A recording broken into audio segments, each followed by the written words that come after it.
It's a few albums that came out that I haven't really talked about, but I guess I could talk about it. Not really a review, just what I thought of them. We had G Herbo PTSD album drop. That was a good album.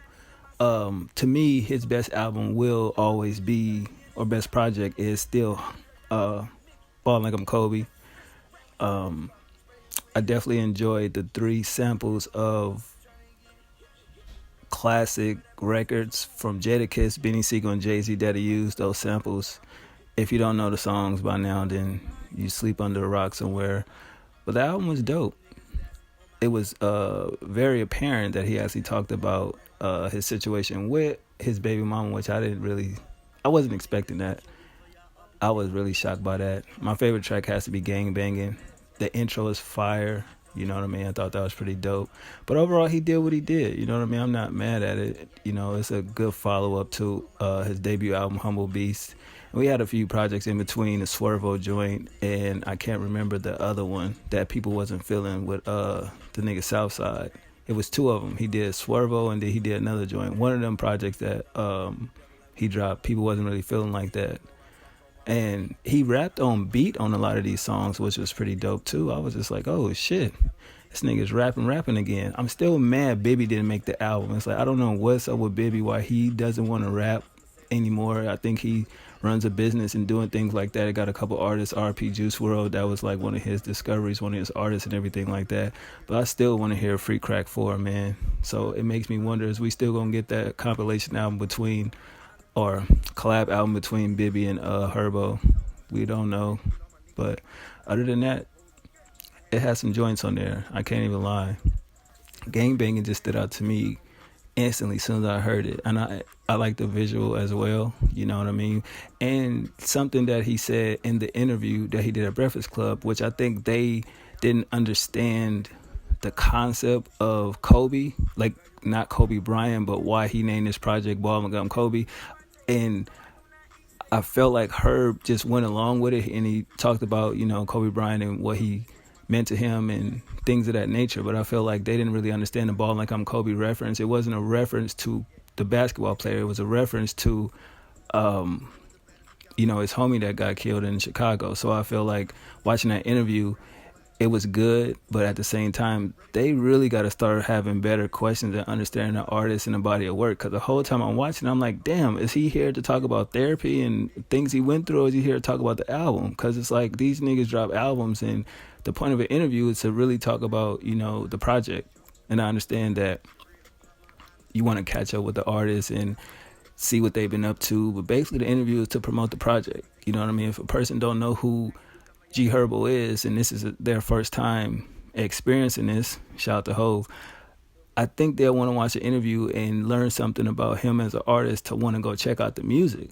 Therapy and everything, and his baby mama situations, and why he chose the album cover that he did is cool, but what about the music? That's the part of the interview I was just like, damn, if I was a new person discovering who G Herbo was, this interview wouldn't make me go check out, the album. I wasn't curious enough, watching it or whatever the case may be. But that was a solid project. What else dropped? Well, fuck it. Let's just talk about Uzi. You know what I mean? He dropped out of nowhere a Turn Will Take. A nigga woke up, alerts. I really don't get alerts like that on my phone or notifications or whatever. I don't really click, the button to get notifications and shit on my screen. So when I woke up, Apple Music for somehow always send me notifications. And it said new music. So I don't never do this, but I just, fingerprint, hit, go straight to the joint, and Uzi album drop. And I was like, this is bullshit. Maybe it's a new single. And it's like, oh shit, it's a whole album. The whole 666 situation since the last time he dropped the album. It's been this many days. If you really take the three sections of the project, 666, pretty dope. So you got Baby Pluto, Uzi, and I'm not the biggest anime fan of this character. I don't know who he is. I think he's called Renji. That's how I'm looking at it, and forgive me. And that's how I'm pronouncing it. But basically, the album is sectioned off in, those three personalities: Baby Pluto, Renji, and then Lil Uzi. And the hate for this album on Twitter was hilarious Friday. Like, it's fucking insane. People basically calling it trash, you know what I mean? And He's definitely about to do about 350,000, first week, which is incredible. And I don't know what people expected, but it's not 2016, and academics kind of was in his feelings over it. He wanted the 2016 Uzi, and it was hilarious looking at that tweet and then going through the comment section, which I don't really do like that, but somebody was like, this man is 28 years old talking about he wish it was 2016, because most times it's teenage girls that talk like that, you know what I mean, because of emotions from music. And I just thought that was like the most hilarious comment.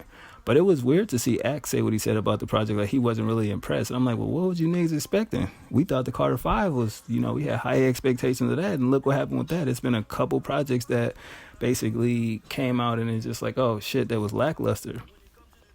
But I mean, is this better than Love is Rage 2 for me? I won't say it is, but I definitely have a lot more enjoyable songs from Love is Rage 2 than I do this one. And I didn't listen to this exactly 10 times. So, yeah. P2, first off, I get it. It's cool. You know what I mean? But I don't really think he needed a sequel to it. Of course, the Shuffle record, That Way record, those are cool or whatever. The samples that he used was dope. The Travis, he actually sampled Travis in the song Prices. That was pretty dope. Track 14, Venetia, if that's how you pronounce it. Venetia, that's my shit. Like I played that all last night on repeat. That shit is just hard. Secure the Bag is pretty dope.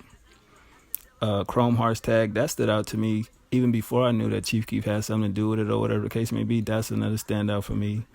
I'm Sorry is pretty cool.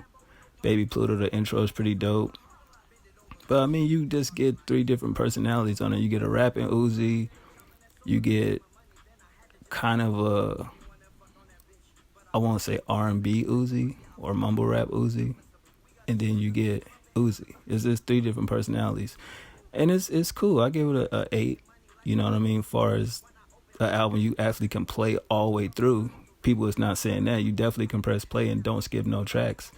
You know what I mean? The production is not what I expected it to be, but I enjoyed it because of it's a story behind this shit, and he ain't saying what it is, but each track he's definitely talking throughout. Like kind of like a story in a sense, but it's something there, and I feel like he's not gonna do an interview to explain it. He wants you to figure it out himself. So it is what it is. But basically, Twitter ruins everything. So the 3 sections of the 3 different personalities that he has. So that was ruined. I was trying to figure that shit out, but then when I saw it, I was just like, oh. But I did catch on to the 666. Each section got 6 songs, so I did catch on to that pretty early. And he said he working on a deluxe edition. So I'm like, damn, nigga, you just gave us 18 records, which is cool, but he gonna do a deluxe? Now I'm wondering with the deluxe album, I'm hoping he don't do what Trippie Redd did, where he just added like 8 songs to the fucking project as is and called it a deluxe. And it's like, I would definitely do something different in that sense. That what's the point of dropping a deluxe when if the project was supposed to drop next week, and this is why you just said fuck it and push it forward, and to go and just drop some more songs on it? I don't know if I really care about that. I mean, the only thing missing is features. There's really no features on this shit, so I'm guessing that version will be the songs with all the features and shit that people, the leaks and shit people want to hear, and that's cool too. But I mean, I don't know what type of music I would want from Uzi. And that was the thing when the album was being promoted and everything. What would I want from this project? I have no clue. So now that it's 2020 and it's here, I'm not saying that it just came and went, but it was like I was expecting a bit more, But I mean, it's cool. But other than that, those just a couple of projects that I'm fucking with. You know what I mean? So we'll see what comes next week or whatever the case may be. Friday the 13th. Ooh, spooky. But y'all let me know what y'all fucking with, man. Thanks for listening to this long ass video. Sorry that it's so long, but I just had to talk about these projects. And if it's something out there that I miss, y'all let me know. Leave in the comments. Hit me on Twitter, Instagram. Y'all know that shit. All right, y'all. 1.